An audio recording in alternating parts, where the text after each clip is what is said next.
think one of the most common faults we see, and one of the most common complaints I have from people and feedback into the academy, relates to lead arm, or if you're a right-handed player, your left arm, and the idea of whether you should keep it straight and why does it potentially bend in the backswing. So a lot of players seem to struggle with the backswing, where at the top of the backswing have a very bent lead arm. The backswing kind of collapses, you lose width and height at the top of the backswing, and invariably it produces a backswing which can travel too far. Now, the elbow seems to get a lot of blame for this kind of backswing. What does it do to your golf swing? Well, the first thing it does, it robs you of a huge amount of power. You'll never be able to maximize the distance that you hit the ball with a backswing position where that lead elbow is significantly bent. However, I talk to a lot of players, and one of the beliefs I see is that people really focus on trying to keep that lead arm very, very straight. And absolutely straight is also a bad thing to happen in the golf swing.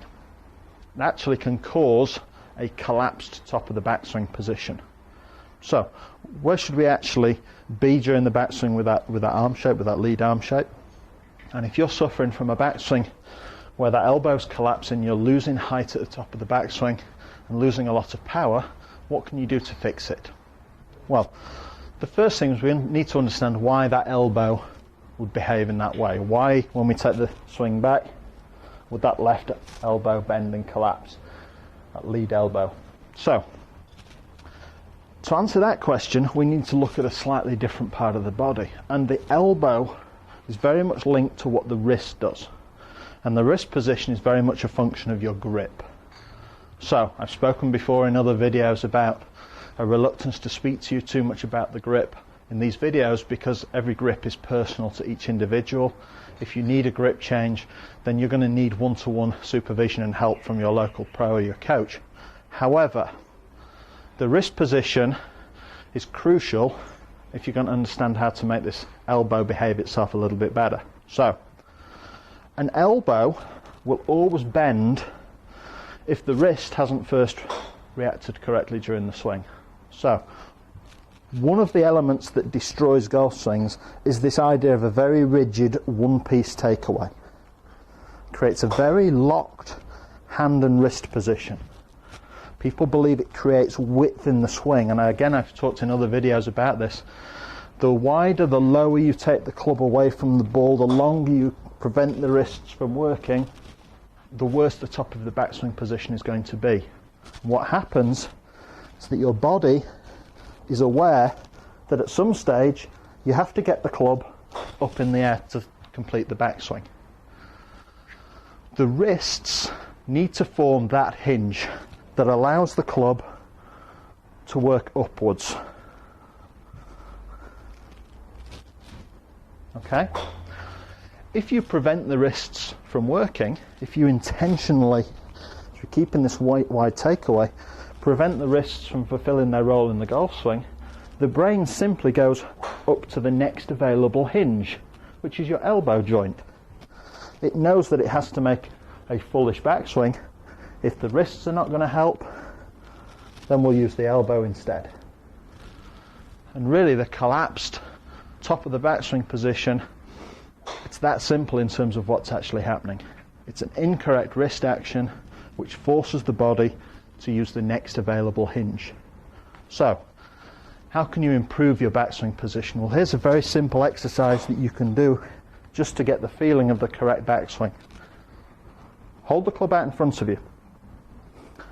Your arms should be comfortably straight. By that I mean the elbows are not locked or forced in together.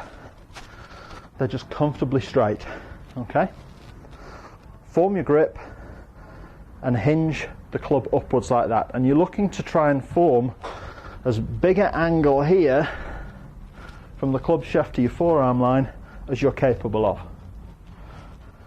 Having established that position there, turn your body towards the backswing position, and you'll find that you'll create what I would call a halfback position, where your left arm, lead arm, is about horizontal to the ground.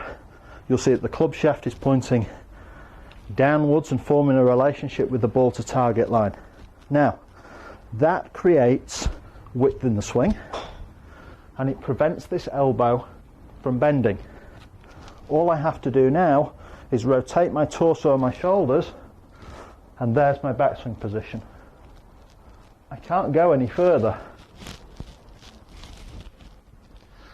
It eliminates the overswing, and it helps you control that lead elbow. So rather than thinking about keeping your arm straight, which will invariably include the wrist, produce a golf swing where you use the first hinge, not the second one. So we make a takeaway where the wrists are active much more at the start of the swing, encouraging the elbow to stay where it was. We now no longer need the elbow because the wrists are sending the club upwards.